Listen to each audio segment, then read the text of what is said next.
Sa pakikipagtulungan ng Provincial Agriculture Office o Pagro Bukidnon, nagsagawa ng 2 araw na pagsasanay tungkol sa Integrated Organic Agriculture on Tilapia Production ang 403rd Infantry Brigade para sa 35 miyembro ng People's Organization o POs ng Bukas Kalinaw at Pigbuligaan noong Enero at 30 hanggang Enero at 31 sa Malaybalay City, Bukidnon.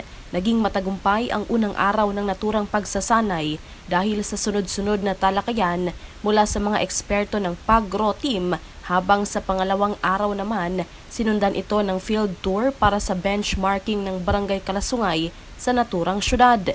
Ang pagsasanay na ito ay simula lamang ng isang malaking pagsisikap ng kasundaluhan at pamahalaan sa pagpapanatili ng kabuhayan ng mga POs. Sa isang pahayag, sinabi ni 403rd Brigade Commander Brigadier General Michel B. Anayron Jr.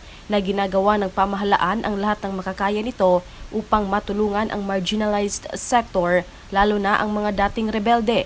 Aniya, magsilbi itong inspirasyon sa iba pang friends rescued at sa mga natitirang Communist Terrorist Group o CTG members na magbalik loob sa pamahalaan. Napapanahong balita, serbisyo publiko para sa Pilipino. Ella Rivera, 4ID News.